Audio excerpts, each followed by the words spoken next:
اسلام کے ظہور سے پہلے مشرکین نے اللہ تعالیٰ کے گھر خانہ کعبہ کو بت پرستی کا گڑھ بنا رکھا تھا۔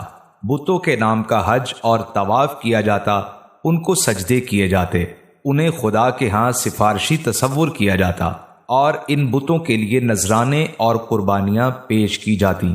لیکن سوال یہ ہے کہ جب سب انبیاء کرام نے توحید کی دعوت دی تو دنیا میں بت پرستی کا آغاز کیسے ہوا، اور آخر یہ بت پرستی کا رواج توحید کے مرکز خانہ کعبہ تک کیسے پہنچ گیا؟ دنیا میں سب سے پہلے بت پرستی حضرت نوح علیہ السلام کے دور کے بعد شروع ہوئی۔ روایات سے معلوم ہوتا ہے کہ حضرت نوح علیہ السلام کے زمانے میں 5 ولی اللہ تھے، جن کے نام ود، سوا، یغوث، یعوق اور نصر ذکر ہوئے ہیں۔ یہ بزرگ گزشتہ نبیوں اور حضرت نوح علیہ السلام کے دین پر قائم تھے۔ جب ان بزرگوں کا یکے بعد دیگر انتقال ہو گیا تو ان کے قبیلے اور شہر کے لوگ نہایت رنج میں مبتلا رہنے لگے۔ ایک روز جب اہل قبیلہ ان کی یادوں میں مغموم بیٹھے تھے تو شیطان ایک بزرگ کی شکل اختیار کر کے ان کے پاس آیا اور کہا کہ تمہارے درد کی دوا میرے پاس موجود ہے۔ ان کے استفسار پر اس نے مشورہ دیا کہ اپنے 5 بزرگوں کی تصویریں بنا لو اور ان کو ان کی اجتماع گاہ میں رکھ دو۔ جب تم ان تصاویر کو دیکھو گے تو تمہارے دل کا درد کم ہوگا۔ چنانچہ اہل قبیلہ ابلیس کے جھانسے میں آ گئے اور ان کی تصاویر بنا لی۔ صبح و شام ان کی زیارت کرتے مگر ان کی عبادت نہیں کرتے تھے۔ اس طرح اور لوگ بھی ان کی زیارت کو آنے لگے۔ یہ سلسلہ چلتا رہا۔ پھر جب ایک نسل ختم ہوئی اور دوسری نسل وجود میں آئی تو اسے معلوم نہ تھا کہ یہ تصاویر دراصل انسانوں ہی کی ہیں۔ چنانچہ ابلیس نے ان کو پٹی پڑھائی کہ یہ تمہارے معبود ہیں، تم ان سے اپنی ضروریات کے مطابق چیزیں مانگ سکتے ہو۔ وہ لوگ ان پر پھول اور مالے چڑھانے لگے، اور جب وہ تصاویر پرانی ہو گئیں تو شیطان ہی کے مشورے سے ان کی شکل کے بڑے بڑے بت تراش لیے گئے، اور اس طرح دنیا میں بت پرستی کا آغاز ہو گیا۔ شہر مکہ جو شروع سے ہی توحید کا مرکز رہا، اس میں بت پرستی کا آغاز بنو خزاعہ کے سردار عمر بن لئی نے کیا۔ عمر بن لئی خانہ کعبہ کا ایک بہت بڑا اور بارسوخ سردار تھا اور لوگ اس کی بہت مانتے تھے۔ اس کی ایک خاصیت یہ بھی تھی کہ وہ حاجیوں کی بہت خدمت کرتا تھا، ان کو پانی پلاتا تھا بلکہ شہد کا شربت بھی پلاتا تھا۔ اس زمانے میں بھی حاجیوں کی خدمت کو بہت ثواب سمجھا جاتا تھا اور اعزاز کی بات سمجھی جاتی تھی۔ ایک دفعہ یہ شخص عمر بن لئی اپنی تجارت کے سلسلے میں ملک شام گیا تو وہاں اس نے بت پرستی ہوتی ہوئی دیکھی۔ وہاں ایک قوم آباد تھی جس کا نام کتابوں میں عمالقہ آیا ہے۔ اس قوم نے بھی اپنے بزرگوں کے بت بنائے ہوئے تھے اور ان کا کہنا تھا کہ مانتے تو ہم ایک خدا کو ہیں، لیکن کیونکہ وہ ہمیں نظر نہیں آتا تو ہمیں لگتا ہے کہ اس تک ہماری بات نہیں پہنچتی، اس لیے ہم نے یہ چھوٹے چھوٹے خدا بنا لیے ہیں۔ کوئی ہوا کا خدا ہے، کوئی پانی کا اور کوئی رزق کا۔ ہم ان خداؤں سے بات کرتے ہیں اور یہ ہماری سفارش بڑے خدا سے کر دیتے ہیں۔ چونکہ یہ ہمارے سامنے ہوتے ہیں تو ہماری عبادت بھی اچھی ہو جاتی ہے۔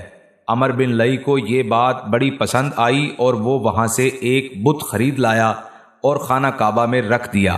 اس بت کا نام حبل تھا۔ یہ وہ پہلا بت تھا جو خانہ کعبہ میں رکھا گیا۔ حبل انسان کی شکل میں تھا۔ اس کو اہل مکہ سب سے بڑا اور اہم بت سمجھنے لگے۔ حبل کا دایاں ہاتھ ٹوٹا ہوا تھا۔ قریش مکہ نے وہ سونے کا بنوا کر لگا دیا۔ حبل کے علاوہ عرب کے قدیم بتوں میں سے منات ہے، یہ مسلل میں رکھا گیا تھا۔ پھر طائف میں لات اور اس کے بعد وادی نخلا میں عزا نامی بت وجود میں آیا۔ یہ تینوں عرب کے بڑے بت تھے۔ اس کے بعد حجاز کے ہر خطے میں بت اور بت پرستی اور شرک نے قدم جما لیے۔ زمانہ جاہلیت میں صفا و مروہ پر 2 بت رکھے گئے تھے۔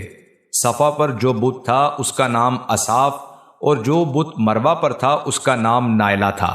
اس کے بعد عمر بن لئی نے وہی بات کی جو قوم عمالقہ نے اپنے بتوں کے بارے میں کی تھی۔ پھر اس نے مکہ کے باقی قبیلوں کو دعوت دی کہ وہ بھی اپنے اپنے بت بنا کر خانہ کعبہ میں لا کر رکھ دیں لیکن شرط یہ رکھی کہ وہ بت مکہ کی مقدس مٹی سے بنائے جائیں۔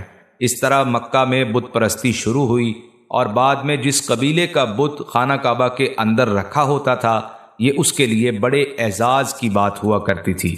عرب کے قبائل اپنی محبت اور دشمنی دونوں کے لیے مشہور ہیں، تو جس قبیلے کا مکہ والوں سے جھگڑا ہو جاتا، اس قبیلے کا بت خانہ کعبہ سے نکال دیا جاتا تھا۔ یہ اس وقت ان کے خداؤں کا حال تھا۔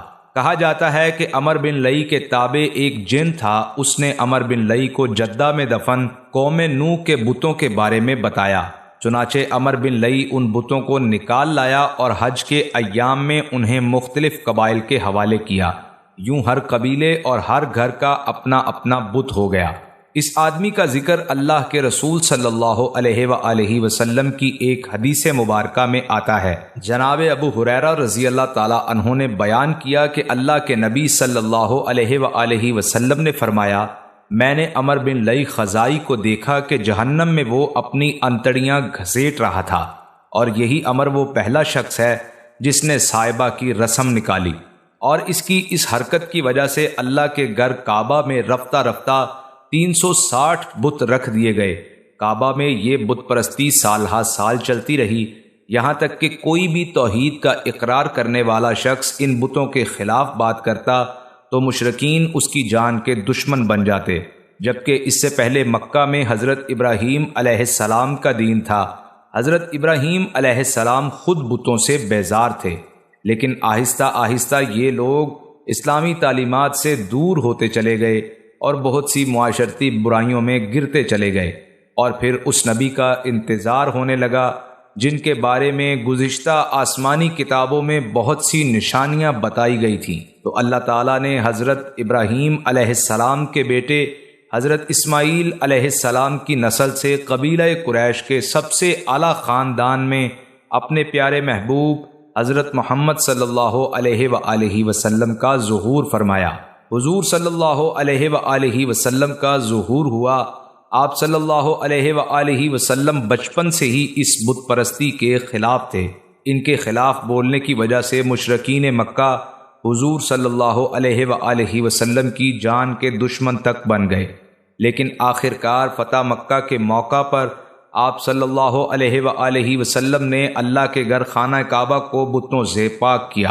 حضرت عبداللہ بن مسعود رضی اللہ تعالی عنہ کا بیان ہے کہ فتح مکہ کے دن حضور صلی اللہ علیہ وآلہ وسلم کعبے کے بتوں پر ہاتھ میں پکڑی ہوئی چھڑی سے ضرب لگا رہے تھے اور قرآن کی آیت تلاوت فرما رہے تھے، جس کا ترجمہ ہے کہ حق آ گیا اور باطل مٹ گیا، باطل تو مٹنے ہی والا ہے، اور ہر ایک بت اوندے منہ گر جاتا تھا۔ فتح مکہ میں شامل صحابی فرماتے ہیں کہ ہم رسول اللہ صلی اللہ علیہ وآلہ وسلم کے ساتھ مکہ میں آئے۔ بیت اللہ کے گرد 360 بت تھے جن کی پوجا کی جاتی تھی۔ آپ صلی اللہ علیہ وآلہ وسلم نے فوراً حکم دیا کہ ان سب کو اوندے منہ گرا دو، اور پھر آپ نے یہی آیت تلاوت فرمائی اور اللہ کے گھر کو بتوں سے پاک کر دیا۔ آخر میں ہم اللہ سے دعا کرتے ہیں کہ اللہ تعالی ہمیں توحید پر استقامت عطا فرمائے۔ آمین ثم آمین۔